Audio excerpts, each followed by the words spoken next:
हो चुका आगाज रन का, युग बदलने की तैयारी है, जीत उसी की होगी, संघर्ष जिसका जारी है। नमस्कार दोस्तों, मैं हूं अनिल कुमार और आप देख रहे हैं लर्न नर्सिंग कंसेप्ट। जी हाँ दोस्तों, वीडियो की इस कड़ी के अंदर आज हम लेकर आए हैं एक और नया वीडियो। इस वीडियो के अंदर हम डिस्कस करेंगे कुछ ऐसे टॉपिक्स जो आपके आने वाली नोट सेट के अंदर आपको वो रामबाण स्ट्रेटेजी देंगे जो आपको एग्जाम को क्रैक करने के लिए हेल्पफुल रहेंगे। जी हाँ दोस्तों, क्या रहने वाला है इस वीडियो के अंदर खास, आपको मैं थोड़ा हिंट दे देता हूँ। इस वीडियो के अंदर हम डिस्कस करेंगे कुछ एक मोटिवेशन सेशन, इसको अपन कह सकते हैं। इस वीडियो के अंदर हम यहाँ पर एक गेस्ट को इनवाइट करेंगे और वो जो गेस्ट हैं अपने सपनों को अपने मेहनत के दम पर, अपने स्ट्रगल के दम पर उन्होंने हासिल किया है और नर्सिंग ऑफिसर है एम्स भुवनेश्वर के अंदर। वो आपको बताएंगे कि कैसे एग्जाम्स को क्रैक किया जाए, कैसे एग्जाम्स के लिए स्ट्रेटेजी बनाए, कैसे नेगेटिव मार्किंग को कंट्रोल करें और अपनी तैयारी को और मजबूत कैसे करें और क्या क्या सिलेक्शन के लिए ज़रूरी कंपोनेंट है, सारी चीज़ें डिस्कस करेंगे। तो मैं उस गेस्ट को बुलाना चाहूँगा, है ना। तो आप बने रहिएगा पूरी वीडियो के साथ में। आपके आने वाले एग्जाम्स के लिए हर वो टिप्स आपको वो देंगे जो आपके लिए हेल्पफुल रहेंगे। तो बिना देरी शुरुआत करते हैं आज के सेशन की और बुलाते हैं हमारे आज के गेस्ट मिस्टर नगेंद्र सिंह बालोत। तो मेरे साथ है Shri Nagendra Singh Balot, nursing officer AIIMS Bhubaneswar, जिन्होंने जितने भी इन्होंने 3 एग्जाम कंटिन्यू दिए हैं, back to back 3 to 4 selection इन्होंने लिए हैं, सिलेक्शन लिए हैं और अपने सिलेक्शन को मजबूत किया है, पक्का किया है। करंटली ये एम्स भुवनेश्वर के अंदर है और नर्सिंग ऑफिसर की पोस्ट पर है और इन्होंने अभी एम्स बिलासपुर के अंदर अपनी सिलेक्शन को पक्का किया है। इन्होंने 3 एग्जाम बैक टू बैक दिए हैं, नोट सेट 2020 दिया है, नोट सेट 21 दिया है, 22 दिया है। 2020 की बात करें, इनकी जो रैंक थी, है ना, इनकी जो रैंक थी 1870 थी। 2021 की बात करें तो इनकी रैंक थी 1618 थी और 2022 की बात करें प्यारे दोस्तों तो बहुत ही ज़बरदस्त इन्होंने रैंक हासिल की और वो रैंक थी 619। तो बहुत बहुत स्वागत है सर आपका लर्न नर्सिंग कंसेप्ट के इस प्लेटफॉर्म के ऊपर। अब आपके आभारी हैं कि आपने टाइम निकाल कर ये जो टाइम दिया है। अब आप बताएंगे कि सर बताएंगे आपको कि कौन कौन से ऐसे तरीके हैं, कौन कौन से ऐसी स्ट्रेटेजी जो इन्होंने अपनाई थी, सिलेक्शन को मजबूत किया था, क्वेश्चन की नेगेटिव मार्किंग को कंट्रोल किया था। तो जानेंगे सब कुछ डिटेल में सर के साथ। तो आइए स्टार्ट करते हैं। सर बहुत बहुत स्वागत है। जनरल आपका इंट्रोडक्शन है, हमारे जो दर्शक हैं उनको थोड़ा सा आप दीजिए। बहुत बहुत धन्यवाद आपका। मैं तो बस यही कहना चाहूँगा फर्स्टली कि वो पथ क्या, वो पथिक क्या, वो पथ क्या, वो पथिक क्या जब राहों में बिखरे सूल ना हो, और वो नाविक क्या, वो नाविक की शीघ्र कुशलता ही क्या जब धारा प्रतिकूल ना हो। तो ये समस्या है जीवन की, ये तो आती जाती रहेगी। आप ऐसे ही अपने लक्ष्य पर लगे रहें। और मैं अपना इंट्रोडक्शन में यही कहना चाहूँगा कि मैं एक एरिया से आता हूँ जहाँ पे लोगों का मेनली एग्रीकल्चर करना, बाहर जाके काम करो और प्राइवेट बिजनेस करो। लेकिन मेरा स्टार्टिंग से ही एक सपना था कि मैं कुछ अलग करूँ, एक सरकारी नौकरी लूँ, एक अच्छे ऑफिसर के पद पर मैं काम करूँ जी। तो मैंने अपनी मेहनत को बरकरार रखा और आज मैं एम्स भुवनेश्वर में 2 साल से नर्सिंग ऑफिसर के पद पर कार्यरत हूँ जी। बहुत बहुत अच्छी बात है। आपने बताया कि आपका जो बैकग्राउंड है बिल्कुल ग्रामीण परिवेश से है और आपके अंदर जो माहौल था बिल्कुल ऐसा गवर्नमेंट जॉब के रिगार्डिंग कुछ नहीं था और इन्होंने अपनी मेहनत के दम पर अपने सपनों को पाला। एक छोटा सा सपना देखा कि मुझे गवर्नमेंट सर्वेंट बनना है, सरकारी कर्मचारी बनना है और आज ये भारत सरकार के अधीनस्थ एम्स भुवनेश्वर के अंदर कार्यरत है और अपने अपने सारे सपनों को इन्होंने पूरा किया है। तो आप भी उस सपने को पूरा कर सकते हैं। कौन कौन से वो तरीके हैं सर अभी आपको सब बताएंगे, हम डिटेल से डिस्कस करेंगे। तो सर बात करते हैं पहले टॉपिक के ऊपर। जैसा कि नोट सेट का एग्ज़ाम करीब है, सब लोग स्टूडेंट तैयारी कर रहे हैं, तो आप ये बताइए कि स्टूडेंट को सिलेक्शन के लिए कौन सी चीज़ें पीछे कर देती है, कौन सी ऐसी वो गलती है जो स्टूडेंट कर देते हैं जो उनको सिलेक्शन से पीछे कर देती है। नॉलेज की कमी नहीं है लेकिन कुछ मिस्टेक्स हो जाती हैं जो बच्चों को सिलेक्शन लेने से पीछे कर देती है। तो वो उनको कैसे सॉल्व किया जाए, वो कौन कौन सी मिस्टेक्स है, थोड़ा खुल के बताइए। ठीक है, तो आज अपन सीधा पॉइंट टू पॉइंट बात करेंगे नीति सर कि बच्चे एक्चुअली क्या गलती करें। बहुत अच्छा क्वेश्चन है कि एक्चुअली मतलब गलती क्या होती है। पढ़ता हर कोई है लेकिन सिलेक्शन हर किसी का नहीं होता जी। ठीक है, तो जैसे मैं अपना बताऊं फर्स्टली कि मेरे तो ये सिलेक्शन हुए हैं, बैक टू बैक 3 सिलेक्शन हुए हैं और ये मैंने विदाउट कोचिंग किए हैं। अच्छा, यानी कि इसमें जो मेरी गाइडेंस रही है वो मेरी सेल्फ की रही है। क्या बात। तो आपको जो मैं बताऊंगा वो मेरा जो सेल्फ का एक्सपीरियंस बताऊंगा कि मैंने कैसे किया है और इस रास्ते पर अगर आप चलते हैं तो आपका भी श्योर सिलेक्शन होगा। जी जी बिल्कुल। तो यहाँ पे फर्स्ट गलती की बात की जाए जो मैंने आज तक मैं देखा है कि मतलब मेन जो गलती वो ये करते हैं कि 2 चीजें, एक स्टडी है और एक है प्रिपरेशन। जी, प्रिपरेशन और स्टडी दो चीजें। जो स्टडी थी वो तो इन्होंने कॉलेज टाइम में जो स्टूडेंट को करनी थी वो कर दी। उसके बाद उन्होंने क्या किया कि कोचिंग ज्वाइन कर ली। जब कोचिंग गए, हर एक सब्जेक्ट में उनको नोट्स मिल गए, कॉपियां भरी, कॉपियां भरी और कॉपियां भर गई, सिलेबस पूरा हो गया। अब इनकी इतनी कॉपियां हो गई जो कॉलेज में भी नहीं थी। अब वो अपने ऊपर ले रहे हैं बोझ, इतनी कॉपियां है, मैं कब पढ़ूंगा, एग्जाम आ गया, मैं तो अभी तक वो सिलेबस ही पूरा नहीं हुआ, वो रिवाइज ही नहीं हुआ। अब जबकि यहाँ पे गलती क्या करेंगे, वो उस जो थ्योरी पढ़ी है उसको बस रटते रहेंगे। उनका ये मानना है कि मैं तब तक इसको पढ़ूंगा या पढ़ूंगी जब तक मुझे पॉइंट टू पॉइंट याद नहीं हो जाते। बस यही से गलती शुरुआत हो गई। मतलब आप ये कहना चाहते हैं कि पहली जो गलती ये है कि आप सिर्फ थ्योरी पर फोकस करें। प्यारे दोस्तों, आपकी थ्योरी मजबूत होनी बहुत ज़रूरी है जब तक आप एग्जाम को क्रैक नहीं कर सकते। लेकिन सर ये बता रहे हैं कि आपकी थ्योरी के साथ साथ में एक और पॉइंट जो सर भी ऐड करेंगे, सर ये बता रहे हैं कि सिर्फ थ्योरी पढ़ने से ही कुछ नहीं होता है ना। सिर्फ थ्योरी हम क्या करते हैं कि सिर्फ जो हमारी कॉपियाँ भरी हैं थ्योरी पढ़ते जाते हैं, टॉपिक को बार बार रिवाइज करते जाते हैं, लेकिन वो हमारी सबसे बड़ी मिस्टेक्स होती हैं। तो सर इस मिस्टेक से सॉल्यूशन क्या है फिर इसका? बस इसका बस यही सॉल्यूशन है कि आपके पास जो थ्योरी है आप उसको एक बार सनसनी नजरों से देखें। सिर्फ एक बार उस थ्योरी को पढ़ना है। पढ़ने में और याद करने में बहुत फर्क है। बस उनको सिर्फ पढ़ना है, उसको याद नहीं करना है जी। पढ़ना है, आपने सिर्फ पढ़ लिया, क्यों? क्योंकि एग्जाम में तो आपको थ्योरी नहीं आएगी। एग्जाम में क्या आएंगे? एग्जाम्स के क्वेश्चन पूछेंगे। तो आपको सिर्फ थ्योरी एक बार सिर्फ पढ़ना है और उसके बाद आपको क्या करना है, क्वेश्चन सॉल्व करने हैं। जितने जहां से जो भी क्वेश्चन मिले आप सॉल्व कीजिए। जब भी आप क्वेश्चन सॉल्व करेंगे आप उस पॉइंट में अटकते हैं। जब भी आप अटकते हैं इसका मतलब ये है कि आपकी वहां की थ्योरी वीक है। अब जो क्वेश्चन गलत हो रहा है उसकी थ्योरी पढ़िए आप जी। तो उससे आपको एक सेल्फ इवोल्यूशन हो जाएगा कि मुझे क्या चीज नहीं आती है। जब तक आप थ्योरी पढ़ते रहेंगे आपको सेल्फ इवोल्यूशन होगा नहीं, और बच्चे ऐसा करते नहीं है। बस थ्योरी पे थ्योरी और क्वेश्चन आते हैं, क्वेश्चन कर नहीं पाते फिर जी। तो सर ने देखिए बहुत अच्छी बात बताई है। सर ने कहा कि आपको ज़्यादा से ज़्यादा एमसीक्यू प्रैक्टिस करनी है, जो आपके एग्जाम्स के अंदर मेनली पूछे जाते हैं। थ्योरी इंपॉर्टेंट है, लेकिन जब तक आप एमसीक्यू प्रैक्टिस नहीं करेंगे आपकी थ्योरी एग्जाम्स के में काम नहीं आएगी। क्योंकि आपको पता है कि आपके नॉट सेट जैसे एग्जाम्स के अंदर, एम्स के एग्जाम्स के अंदर थ्योरी कभी नहीं पूछी जाती है। आपको एमसीक्यू प्रैक्टिस ज़्यादा से ज़्यादा करनी है। आप एक बार कंसेप्ट को क्लियर करें, थ्योरी को एक बार पढ़े, जब डाउट हो तो रिवाइज करें, लेकिन मल्टीपल टाइम्स आपको मैक्सिमम एमसीक्यू प्रैक्टिस करनी है। प्यारे दोस्तों, जब तक आप एमसीक्यू प्रैक्टिस को जितना ज़्यादा जोर देंगे आपकी थ्योरी पर पकड़ और मजबूत होती जाएगी। और जब आप एमसीक्यू प्रैक्टिस करेंगे तो जब आप एग्जाम्स के अंदर जाएंगे और आपका एमसीक्यू को गलत भी हो जाता है तो आप वापस आकर उस एमसीक्यू को बार बार जितना देखेंगे ना, तो आपका इतना कंसेप्ट मजबूत हो जाएगा कि आप जब नेक्स्ट टाइम उस एमसीक्यू को बार बार देखोगे ना तो हिम्मत नहीं होगी कि वो एमसीक्यू आपका गलत हो जाए और बिल्कुल करेक्ट होगा, क्योंकि आपने प्रैक्टिस इतनी कर रखी है। तो सर ने ये बताया था कि स्टडी और प्रिपरेशन में मेन क्या फ़र्क होता है। स्टडी क्या होती है, आप बार बार नोट्स को पढ़ते जाते हैं। नोट्स आपने 4 साल ग्रेजुएशन के अंदर बहुत पढ़ लिया है, लेकिन प्रिपरेशन जो है हमारे ड्रीम्स को अचीव करने के लिए जो तैयारी होती है, मेनली वो हमारे सिलेक्शन लेने के लिए जो स्ट्रेटजी होती है उसी को प्रिपरेशन कहते हैं, जिसके अंदर ये बताया जाता है कि क्या क्या पढ़ना है और क्या क्या छोड़ना है। सब कुछ पढ़ना भी नहीं होता है, कुछ सिलेक्शन के लिए छोड़ना भी बहुत ज़रूरी होता है। तो सर ने 2 चीज़ें बताई यहाँ पर, स्टडी और प्रिपरेशन में क्या क्या डिफरेंस होता है। सिर्फ आपको एमसीक्यू प्रैक्टिस ज़्यादा से ज़्यादा करनी है, सिर्फ थ्योरी के भरोसे बैठना नहीं है। तो सर बहुत ही अच्छा पॉइंट बताया आपने, स्टडी और प्रिपरेशन के अंदर अच्छा डिफरेंस बताया और इससे हम और स्टूडेंट को काफ़ी हेल्प मिलेगी। दूसरा सवाल हम ये पूछना चाहेंगे सर कि जैसे आपने बैक टू बैक 3 से 4 सिलेक्शन लिए हैं और अपनी मन पसंदीदा एम्स बिलासपुर के अंदर आप ज्वाइन हो रहे हैं अभी और भुवनेश्वर के अंदर अभी काम कर रहे हैं, तो आपके मैं आपसे जानना चाहूँगा कि ये जो 3-4 सिलेक्शन आपने लिए हैं, आपकी खुद की क्या स्ट्रेटेजी रही थी, आपने कैसे प्रिपरेशन की थी और आपने क्या क्या रणनीति बनाई थी उस एग्जाम को क्रैक करने के लिए, वो जरा डिटेल में बताएंगे तो थोड़ी हमको और गाइडेंस मिल जाएगा। बहुत बिल्कुल बताएंगे हम। तो मैं जैसे कि आपको फर्स्ट बताऊँ कि मेरी 2015 में मैंने कॉलेज में एडमिशन लिया था और 2020 में मेरी कॉलेज पूरी हो गई थी। तो कॉलेज पूरा होने के बाद मेरा फर्स्ट ये था कि मुझे कोचिंग ज्वाइन करनी चाहिए या नहीं करनी चाहिए। मेरे जितने भी क्लासमेट थे सब ने कोचिंग ज्वाइन की, सिर्फ मैं अकेला था जिसने मैं कोचिंग ज्वाइन नहीं की। अच्छा, तो आपने कोचिंग बिल्कुल ज्वाइन नहीं की? बिल्कुल कोचिंग नहीं की जी। और मैंने ये डिसीजन कोई स्टूडेंट किस टाइप से ले, कोचिंग करनी चाहिए या नहीं करनी चाहिए, तो मैंने कोचिंग नहीं की। क्यों? क्योंकि मुझे ये लगता था कि जो थ्योरी वाला कंसेप्ट है वो मैं एक बार कॉलेज में सनसनी नजरों से देख चुका हूँ, मुझे उसका थोड़ा नॉलेज हो गया है कि मतलब हल्का फुल्का चीजें क्या है। और उसके बाद फिर मैंने शुरुआत कहाँ से की, अब क्या देखना है कि आपका वीकनेस क्या है, आपकी वीकनेस क्या है, आप क्या पढ़ेंगे। अब स्टूडेंट की मेन दिक्कत ये आती है कि भाई मुझे प्रिपरेशन करनी है लेकिन मैं कहाँ से शुरू करूँ जी। ये सवाल आपने बहुत कौन पूछा, भाई मैं कहाँ से शुरू करूँ, तो उनका जवाब ये है, मेरा उनसे ये जवाब है कि आप कहाँ से शुरू करें। आप एम्स का एग्जाम देना चाहते हैं तो एम्स का प्रीवियस ईयर के क्वेश्चन आप उठाए और क्वेश्चन को आप करें, सॉल्व करें।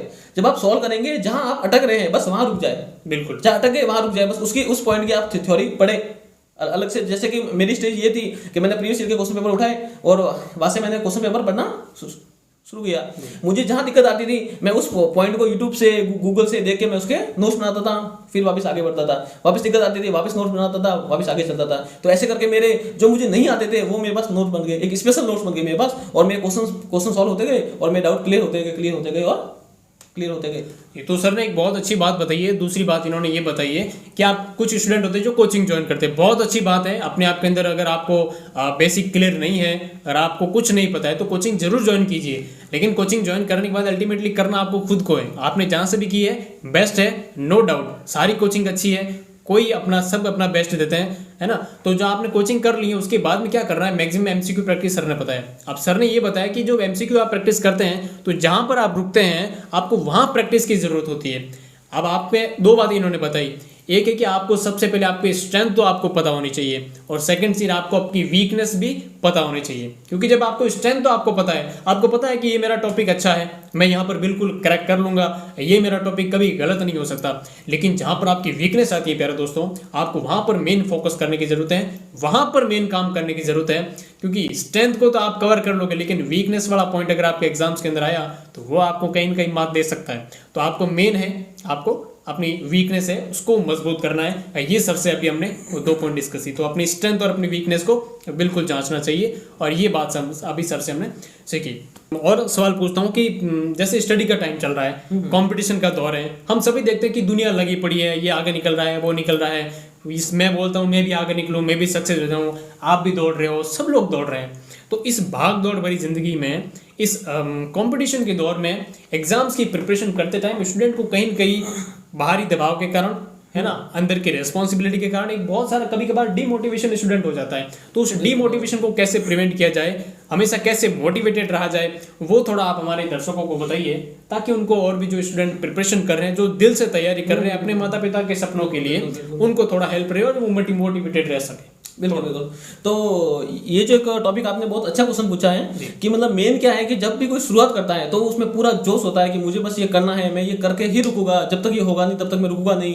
जबकि लेकिन जब जो कुछ लोग जो होते हैं वो 2 महीने 3 महीने या फिर 5 या 6 महीने बाद एक लूज हो जाते हैं कि अब नहीं हो पाएगा। कुछ लोग होते हैं वो 1 2 या 3 एग्जाम देने के बाद लूज हो जाते हैं कि यार अब हमसे नहीं हो पाएगा। और ये ऐसा आपके साथ नहीं, ऐसा मेरे साथ भी होता था। जब मैंने तैयारी की मुझे लगता था कि सिलेबस बहुत वास्ट है, मुझसे नहीं हो पाएगा, ये नहीं हो पाएगा, मैं कैसे कर पाऊंगा। लेकिन सिर्फ एक चीज जिसने मुझे वहीं पर खड़ा रखा और मुझे कंटिन्यू मेहनत करने में मजबूर किया, वो सिर्फ एक ही वाक्य था मेरा कि आप जो कि जो आप कर रहे हो, जो आप कर रहे हो, अगर वही करते रहोगे तो वही मिलेगा जो मिल रहा है जी। तो बस यही सोचना है कि आप जिस कंडीशन पे हो, अगर आप उस कंडीशन से सेटिस्फाई हो, संतुष्ट हो, फिर तो आपको कुछ करने की जरूरत नहीं है। अगर आपको लग रहा है कि मेरी जो प्रेजेंट कंडीशन है वो अच्छी नहीं है या फिर मैं इससे खुश नहीं हूँ, तो फिर आपको लगे रहना होगा, भी कंसिस्टेंट रहना होगा और मोटिवेट होकर पढ़ाई करनी होगी। और जिस दिन आप ऐसा सोच लेंगे कि मेरी जो प्रेजेंट कंडीशन है उसको मुझे बेहतर बनाना है, किसी भी हालत में बनाना है, और जो मेरी कंडीशन है वो मैं खुद ही जिम्मेदार हूँ और मैं खुद ही अच्छा कर सकता हूँ, तो उस दिन आपको ऑटोमेटिकली जोश आएगा। और फिर आपको अलार्म लगाने की जरूरत भी नहीं है कि 5 बजे उठने के लिए मैं अलार्म लगाऊं, ऑटोमेटिक आपकी नींद खुलेगी जी। तो सर ने एक बहुत अच्छी बात बताई कि सबसे बड़ी मोटिवेशन आप खुद है, आपकी परिस्थितियां जो थी। सर ने बताया कि अगर आपने अभी तक आपने जो कुछ किया है उससे आपको क्या मिला ये आपको खुद को पता है, लेकिन अगर आप इस चीज़ को बदलना चाहते हैं तो आपको वो करना होगा जो अभी तक आपने नहीं किया है ना। भगवान श्री कृष्ण ने एक बहुत बड़ी बात कही थी और बहुत अच्छी बात है, आप सबको लेके जानी चाहिए। उन्होंने कहा था कि इंसान को बोला कि तू वो करता है जो तू चाहता है ना, तू वो करता है जो तू चाहता है, लेकिन होता है वो है जो मैं चाहता हूँ। भगवान का कहना है जो होता है वो है जो मैं चाहता हूँ। अब अगर तू चाहता है कि वो होना है जो तुमको चाहिए तो तू वो कर जो मैं चाहता हूँ, फिर वो होगा जो तू चाहता है। तो बहुत अच्छी बातें उन्होंने कही और सर ने शॉर्ट में ये बात बताई कि आज तक आपने जिस प्रिपरेशन को चलाया है, अगर आपको कुछ हासिल नहीं हुआ है तो आपको अपने रास्ते, आपको जो तरीके बदलने की जरूरत है, आपका रास्ता चेंज करने की जरूरत नहीं है। तो 2-3 तरीके सर ने बताए हैं। आज सबसे बड़ा मोटिवेशन आप खुद हैं, आपकी परिस्थितियाँ हैं। मेरा ऐसा मानना है, मेरा व्यक्तिगत आपसे अनुरोध है कि अगर आपको मान लीजिए कोई चीज़ आपको ये कप पसंद नहीं है तो आप इसको बदल डालिए। आपको कोई शर्ट आपकी पसंद नहीं है तो आप बदल डालिए। अगर आपको आपका मोबाइल फ़ोन पसंद नहीं है, आपकी कोई चीज़ पसंद नहीं है, आपका चार्जर पसंद नहीं है, आपकी बाइक पसंद नहीं है तो उसको बदल डालिए। उसी तरह से मैं मानता हूँ अगर आपको आपकी परिस्थिति पसंद नहीं है, आपकी परिस्थिति आपके अनुकूल नहीं है, तो उसको बदलने वाला सिर्फ एक इंसान है और वो है सिर्फ आप। बदल डालिए अपनी परिस्थिति को अपने जोश और जुनून के दम पर, अपने पागलपन के दम पर। कोई आपको नहीं बदलेगा कि आपकी परिस्थिति मैं चेंज कर दूंगा। सबसे बड़े मोटिवेशन और सबसे बड़ा मोटिवेशन आप खुद हैं, आपकी घर की परिस्थितियां हैं और कुछ बड़ा मोटिवेशन नहीं है। तो सर ने बहुत चीज़ें बताई हैं। सर अगले सवाल की तरफ रुख करते हैं। जब नॉर्थ सर का एग्जाम आ रहा है तो उसके अंदर एग्जाम्स 200 सवाल आते हैं मेनली, 180 हमारे पोर्शन के होते हैं और 20 जो होते हैं नॉन सिलेबस से होते हैं। तो उसके अंदर देखो कैसे हम क्वेश्चन को अटेंड करें, आपने कैसे अटेंड किया था। और नेगेटिव मार्किंग जो होता है हमारे फील्ड के अंदर सबसे बड़ा जो राक्षस होता है, जिसको अपन कह सकते हैं हमारे जो आए नंबर उसको भी खा जाता है ना, जो हमारे स्टूडेंट को जो बहुत सारे एस्पायरेंट हैं उनको पीछे ले लेता सिलेक्शन से। तो how to control negative marking and what is the main strategy for the attempting the question attempt, कितने अटेम्प्ट करें, क्या करें और कंट्रोल कैसे करें नेगेटिव मार्किंग। तो फर्स्टली अपन इस क्वेश्चन को लेते हैं कि मतलब कितने क्वेश्चन अटेम्प्ट करें कि हमारा सिलेक्शन हो जाए या फिर हम सिलेक्शन के करीब हो जाए, सिलेक्शन के पास हो जाए। तो फर्स्ट अपन ये क्वेश्चन कवर करते हैं और ये बहुत सारे लोगों का क्वेरी है, मुझसे बहुत लोगों ने पूछा है, तो आज इस प्लेटफॉर्म से सबको बता देते हैं। तो मैं अपनी स्ट्रेटजी बताऊं कि मतलब कितने क्वेश्चन अटेंड करने चाहिए। तो जब भी आप एग्जाम देने जाए या फिर एग्जाम देने वाले हैं तो उससे पहले ये क्राइटेरिया कभी अपने दिमाग में आप ना लाए कि मुझे 120 क्वेश्चन करने हैं, मुझे 130 करने हैं, 180 करने हैं या 200 करने हैं। कितने क्वेश्चन करने हैं वो डिपेंड करता है कि क्वेश्चन पेपर किस टाइप का है। बिल्कुल बिल्कुल, किस टाइप का क्वेश्चन है। आप जाओ आराम से बैठो, क्वेश्चन पढ़ो, पढ़ते ही पता लग जाएगा कि ये क्वेश्चन आपके करने लायक है या नहीं है। आपने फर्स्ट क्वेश्चन से लास्ट क्वेश्चन तक जब भी आप अटेंड कर रहे हैं आप क्वेश्चन देखिए। क्वेश्चन आपको लगता है कि अटेंड करने जैसा है तो आप कीजिए, आपके लायक नहीं है आप उसको स्किप कीजिए, स्किप कीजिए, हो रहा है कीजिए, होना स्किप कीजिए। अगर उस टाइम में अगर आपसे 100 क्वेश्चन भी हो रहे हैं तो भी कोई दिक्कत नहीं है और 180 क्वेश्चन भी हो गए हैं तो भी दिक्कत नहीं है। अगर 100 क्वेश्चन हो गए तो ऐसा नहीं सोचे या 100 ही हुए मेरा सिलेक्शन तो नहीं होगा, क्योंकि अगर वो आपके लिए हार्ड है तो दूसरों के लिए भी हार्ड है। 180 हो गए हैं तो ये नहीं सोचना है कि यार 180 कर लिया अब तो नेगेटिव मार्किंग हो जाएगी। 180 अगर कर लिया है इसका मतलब वो सिंपल पेपर है, अगर आपके लिए सिंपल है तो दूसरों के लिए भी सिंपल है। तो ये क्वेश्चन ये भी क्लियर हो जाता है कि कितना करना है, ये इसका कोई क्राइटेरिया नहीं है। आप खुद एग्जाम में जाएंगे और ऑटोमेटिक हो जाएगा डिसाइड कि कितना करना है, कितने अटेम्प्ट करना है। क्वेश्चन ये डिपेंड करता है प्यारे दोस्तों पेपर का जो लेवल है वो कैसा है। अगर पेपर बिल्कुल इजी है तो सबके लिए इजी है ना, तो फिर आपको अटेम्प्टिंग पेपर के अकॉर्डिंग करनी पड़ेगी। ये माइंड के अंदर प्रीफिक्स आइडिया कभी मत रखना कि मैं 150 अटेंड करूंगा, 200 अटेंड करूंगा, इतने करूंगा, कभी नहीं। जैसा पेपर है उसके अकॉर्डिंग अटेंड करेंगे। पेपर बहुत सिंपल है तो आप 180 भी कीजिए, 200 भी कीजिए, कोई दिक्कत नहीं अगर आपको आते हैं तो। लेकिन अगर पेपर का लेवल टफ है तो आपको फिर उसके अकॉर्डिंग प्रेजेंट सिचुएशन के अंदर आपका कंसेप्ट जो माइंड का जो मेन कंसर्न है, कॉमन सेंस लगाने की आवश्यकता है। ये बहुत इंपॉर्टेंट बात है। और सर नेगेटिव मार्किंग के बारे में कैसे कंट्रोल करें ये थोड़ा बता दीजिए। नेगेटिव मार्किंग बहुत इंपॉर्टेंट पॉइंट है। नेगेटिव मार्किंग कैसे कंट्रोल करेंगे, तो जब भी आप एग्जाम की प्रिपरेशन कर रहे होते हैं तो एक थोड़ा फोबिया जो होता है, फोबिया डर, एग्जाम को किस टाइप से देंगे, क्या होगा, इस फोबिया को कम करने का सबसे आसान वे क्या है, पहले अपन इस बारे में डिस्कस कर लेते हैं। अगर फोबिया नहीं होगा तो नेगेटिव मार्किंग वैसे जी कम हो जाएगी।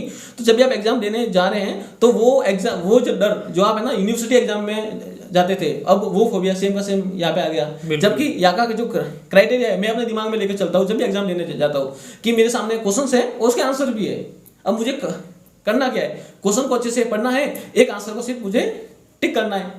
अब ऐसा तो कभी होगा नहीं क्वेश्चन आया मुझे आंसर आता ही नहीं, ऐसा हो ही नहीं सकता, क्योंकि आंसर तो चारों आपके सामने है। आपको सिर्फ एक अच्छा जजमेंट लगाना है और बस टिक करना है, उसमें से बेस्ट कौन सा है। हाँ, तो क्वेश्चन मेरे सामने है, आंसर भी मेरे सामने है, तो ये फोबिया तो खत्म ही हो गया कि मतलब क्या क्वेश्चन आएंगे, मैं क्या आंसर दूंगा। तो फर्स्ट तो ये वाला फोबिया आप हटाई दे।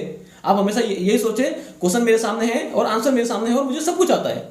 फर्स्ट ये सोचना है। आपका कुछ सब्जेक्ट रह गया है, कोई टॉपिक हट गया है, कुछ भी नहीं, आप सिर्फ ये सोचकर उस फोबिया को हटा सकते हैं कि क्वेश्चन मेरे सामने है, आंसर मेरे सामने है, दिक्कत किस बात की है ही नहीं और मुझे इंग्लिश पढ़नी आती है, बात खत्म होगी। फर्स्ट चीज। सेकंड चीज, जब भी आप क्वेश्चन अटेम्प्ट कर रहे हैं तो जब भी आपने एक बार आपने क्वेश्चन पेपर देखा, आप क्वेश्चन अटेम्प्ट करें, 1 किया, 2 किया, 3 किया, 4 किया, 10 किया और लास्ट 200 तक पहुंच गए, 200 तक पहुंच गए, तो वो जो आपने क्वेश्चन अटेंड किए थे वो आपके अनकॉन्शियस माइंड और कॉन्शियस माइंड का एक कॉम्बिनेशन था जिससे वो क्वेश्चन सॉल्व हो गए। अब जो गड़बड़ होती है वो आपने जो पीछे जो टाइम बचता है ना वो गड़बड़ करता है। 30 मिनट बच के अब क्या करेगा स्टूडेंट, फिर से शुरू करेगा, एक से स्टार्ट करेगा। अच्छा, कि मतलब मैंने कौन कौन से किए एक बार मैं देख ले तो अब जब वो देखेगा ना तो उसका वो अनकॉन्शियस माइंड तो काम करना बंद कर गया, अब वो कॉन्शियस माइंड करेगा काम। तो कॉन्शियस माइंड में सिर्फ वही चीजें याद रहती है जो अभी कुछ टाइम से उसने पड़ी है, तो अब मैक्सिमम क्वेश्चन को वो वापस रीअटेम्प्टिंग में वो क्या कर लेगा, गलत करेगा, और यही मेन मिस्टेक होती है। तो अब क्या करना चाहिए कि जब आपके पास टाइम बच गया है तो आप उसको यूटिलाइज करें। तो उसको यूटिलाइज कैसे करना है, जो आप मार्क एज रिव्यू डाले उसको देखिए, आप सिर्फ जो अटेम्प्ट कर दिए उसको नहीं छेड़ना है, जो अटेम्प्ट नहीं किया है, जो आपको समझ में नहीं आ रहा था वो क्वेश्चन आप अटेम्प्ट कीजिए, आपका नेगेटिव मार्किंग बहुत हद तक कम हो जाएगी। तो 2 पॉइंट अपन ने ये देख लिए। अब इसमें होता है पॉइंट नंबर 3। फर्स्ट आपने ये देख लिया कि मतलब आपको फोबिया कम करना है। सेकंड ये देख लिया कि जो क्वेश्चन एक बार आपने कर लिया वो कर लिया, वापस अटेम्प्ट नहीं करना है। और तीसरा ये कि आप जब भी क्वेश्चन पढ़ते हैं तो क्वेश्चन को पढ़ने में पूरा दम लगा दीजिए। आप क्वेश्चन क्या कह रहा है, उसके ऑप्शंस क्या है, उसके जो कीवर्ड क्या है, उसमें आपने पूरा दम लगा दिया, आपका नेगेटिव हो ही नहीं सकता। अगर आपने वो टॉपिक नहीं भी पढ़ा है तो भी कोई दिक्कत नहीं है, क्योंकि नॉट सेट एक ऐसा एग्जाम है जो मतलब ये देखना, जो उसको ऐसे कैंडिडेट चाहिए जिसको प्रैक्टिकल यूटिलिटी ऑफ सब्जेक्ट पता हो। बिल्कुल, प्रैक्टिकल यूटिलिटी ऑफ सब्जेक्ट वो पूछ रहा है, वो तो आपसे थ्योरी पूछ ही नहीं रहा ना, आपको प्रैक्टिकल यूटिलिटी चाहिए, और वो आपको क्वेश्चंस और आंसर देखने से ही पता लग जाएगी। तो क्वेश्चन देखा आपने, माना कि आपने ना कोई सेंटर विंडो सिस्टम पढ़ा नहीं था, क्वेश्चन सेंटर विंडो सिस्टम का आ गया, क्वेश्चन पढ़ते ऑप्शन से ही नहीं पढ़ा और वो तो घबरा गया, ये तो मैंने देखा ही नहीं था। बिल्कुल, बस ये क्वेश्चन पढ़ो, आंसर आ जाएगा। बिल्कुल। तो सर ने 3 चीजें यहाँ पर बताई है, इसको शॉर्टली एक बार रिवाइज कर लेते हैं।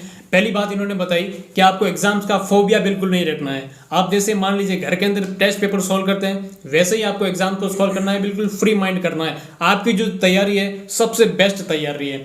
आपको जो आता है वो किसी को नहीं आता, और जो आपको नहीं आता वो किसी को नहीं आएगा, डेफिनेटली बात है। तो सबसे पहले माइंड में से अपने डर को निकाल दीजिएगा कि ये पेपर भारी है, हल्का है, मेरे से नहीं होगा। बिल्कुल फ्री माइंड होकर पेपर देना हमेशा।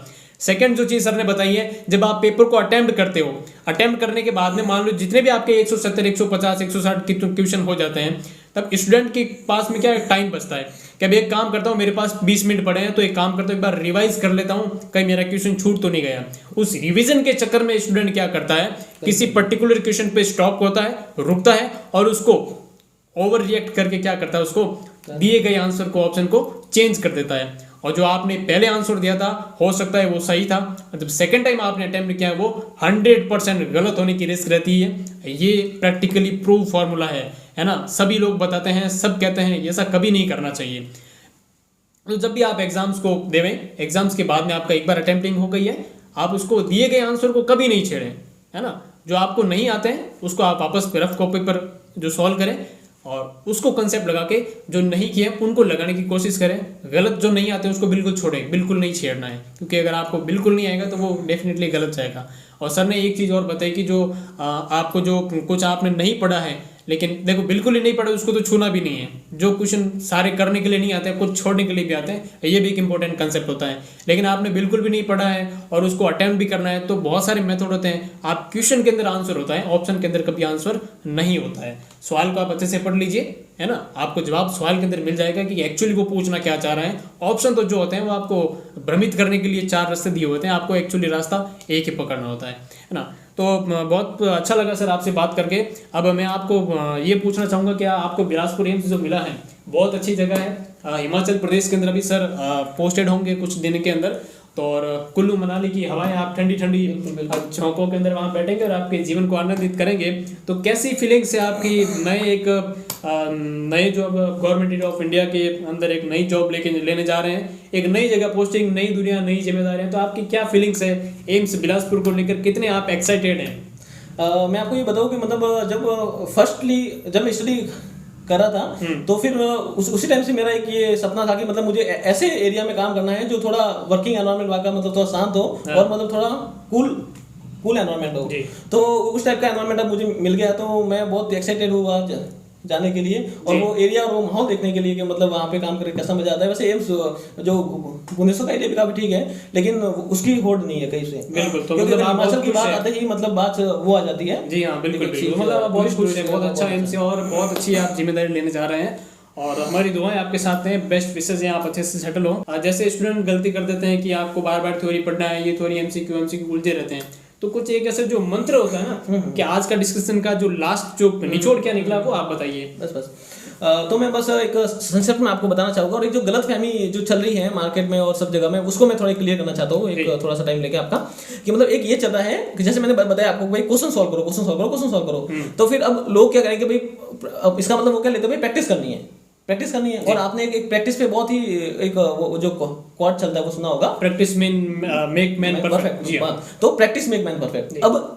इस बात का मैं उल्लंघन करता हूँ कि भाई प्रैक्टिस मेक मैन परफेक्ट नहीं है। एक्चुअली इसका पूरा ये है कि practice make man perfect when practice done with the perfect person.